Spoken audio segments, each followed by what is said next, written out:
சீரியலில் இவ்வளோ பாலிடிக்ஸ் இருக்குது, மாஸ்டர் படம் எனக்கு செட் ஆகலை அப்படின்னு இப்போ சூப்பர் சிங்கர் பாடகி ஓப்பனாக பேசியிருக்காங்க.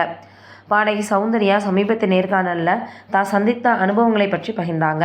பகல் நிலவு சீரியல் நடித்த போது அந்த துறையில் நிலவும் அரசியல் தனக்கு வருத்தம் அளித்ததாக சொல்லியிருக்காங்க. சூப்பர் சிங்கர் நிகழ்ச்சி மூலம் பிரபலமான பாடகி சௌந்தர்யா சமீபத்தில் ஒரு பேட்டி கொடுத்துருக்காங்க. அதில் தான் அவங்க நிறைய அனுபவங்களை ஷேர் பண்ணியிருக்காங்க. சீரியல் துறையில் இருக்கக்கூடிய அரசியல், மாஸ்டர் படத்தில் தனக்கு கிடைத்த அனுபவம்னு நிறைய அவங்க பேசியிருக்காங்க. இவங்க சூப்பர் சிங்கர் 3, சூப்பர் சிங்கர் 4 நிகழ்ச்சியில் போட்டியாளராக பங்கேற்றாங்க. சூப்பர் சிங்கர் 5 நிகழ்ச்சியின் மினி சீரிஸ் மற்றும் பிரம்மாண்ட இறுதிப் போட்டியிலும் அவங்க கலந்துக்கிட்டாங்க. இந்த நிலையில் அவங்களுக்கு சீரியல் நடிக்க வாய்ப்பு கிடைச்சது. சீரியல் நடிக்க வாய்ப்பு கிடைச்ச போது ஆர்வமாக அதில் இவங்க இணைந்தாங்க.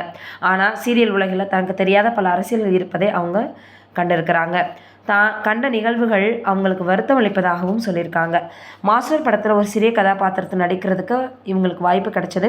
அந்த அனுபவம் குறித்து பேசும்போது, நல்ல அனுபவமாக இருந்தாலும் தனக்கு கிடைத்த ரோல் மனதளவில் சோகத்தை ஏற்படுத்தியதாகவும் அவங்க தெரிவிச்சிருக்கிறாங்க. அந்த ரோல் தனக்கு ஊக்கம் அளிக்காமல் சோர்வை ஏற்படுத்தியதாகவும், நடிப்புத்துறையை விட்டு விலகி முழு நேரமும் பாடலுக்கு முக்கியத்துவம் அளிக்க முடிவு செஞ்சாங்களாம்.